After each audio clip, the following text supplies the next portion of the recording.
अस्सलाम वालेकुम ګرانو کتونکو د کامیابو خلکو عادتونو په باره کې یو سلسله مونږ شروع کړې وه چې هغې کې یو دوه عادتونه مونږ ذکر کړو. نن یو دریم عادت په باره کې خبره کوو چې څومره هم کامیاب خلک دي په هغې کې یو عادت دا هم وي چې هغې باندې څومره هم مشکلات راځي، څومره هم پریشانۍ راځي، څومره هم قسمه قسم تکالیف راځي، خو هغې د صبر دامن د لاس نه پرېږدي. هغې صبر ضرور کوي. صبر یو داسې عادت دی چې دا انسان له یو غټه درجه ورکوي.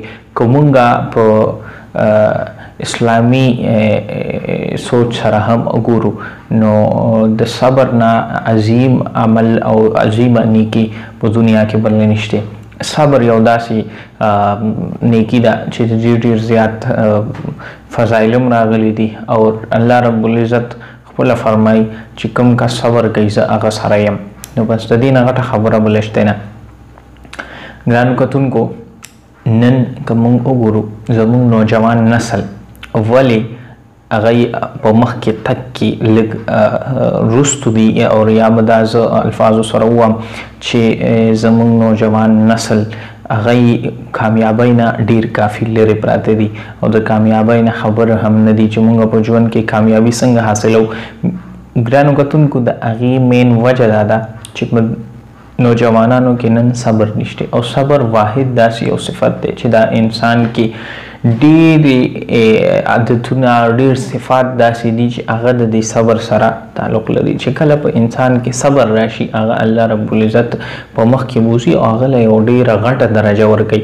صبر صرف تعلق چې کوم دی نو د مشکلاتو تکالیفو باندې صبر کول نه دي بلکې صبر موږ په خپل نفس باندې صبر وکړو، په خپل ژوند باندې صبر وکړو. موږ ته د الله رب العزت نه څه میلاو دي په هغې باندې صبر وکړو.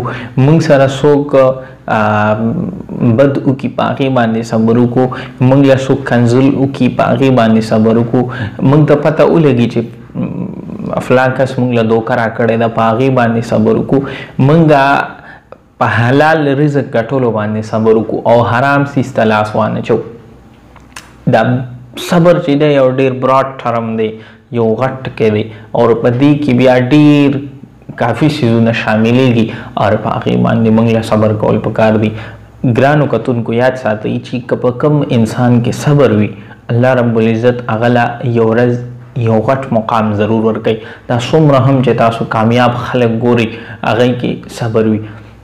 یو څیز زه تاسو له مخې له راوړم. بله ورځ یو سټوډنټ ما نه تپوس وکړو چې اکثر چې کوم دی نو دا غیر مسلمه ولې نن په ژوند کې هغې ډېر مخکې دي او هغې یو دغه ښه زندګي تېروي. د هغې وجه څه ده؟ ګرانو کتونکو یاد ساتئ چې څومره هم خلک دي چې هغه غیر مسلم دي هغې کې دا څومره صفاتو ذکر چې مونږ کوو او چې کوم د نبي پاک صلی الله علیه وسلم صفاتو دا هغې په ځان کې راوستي دي، هغې په دې باندې عمل کړی دی، په دې وجه باندې هغې ته په ژوند کې کامیابۍ میلاویږي. هغې سره که کمی دی نو صرف د یو څیز کمی دی چې د ایمان کمی دی ورسره. د ایمان د کمی د وجې هغې زموږ نه وروستو دي او هغې په اصل کې هغه کامیابي هغې سره نشته. خو یاد ساتئ مینوالو چې نن موږ ځان سره سوچ وکړو چې آیا زموږ ایمان هغه ایمان دی چې څنګه پکار دی؟ په دې هم ضرور غور وکړئ.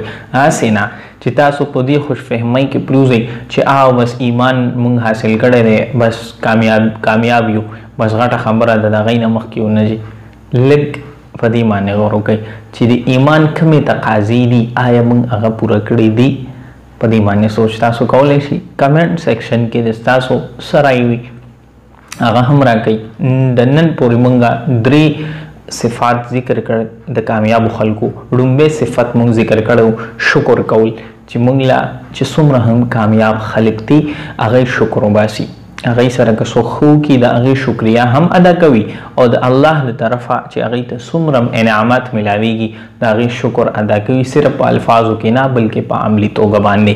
دغه شان دویم صفت ذکر موږ کړو چې دویم صفت د کامیابو خلکو دا دی چې هغې احسان مني.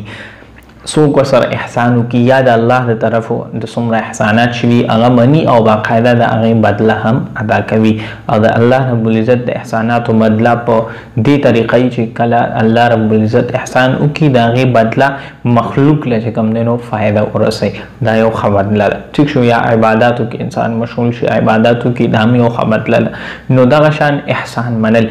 دریم عادت نن موږ ذکر کړ چې صبر کول، صبر نه کار اخیستل. چې کم انسان کې هم، کم نوجوان کې هم، کم ځوان کې دا درې عادتونه رالل، الله رب العزت به هغه له کامیابي ضرور ورکوي. ستاسو څه قسمه هم تپوس وي، څه قسمه هم رای وي، کمنټ سیکشن کې هم تاسو لیکلی شئ او په ډسکرپشن کې زموږ د واتس اپ نمبر شته، په هغې هم موږ سره رابطه کولی شئ. د الله په امان.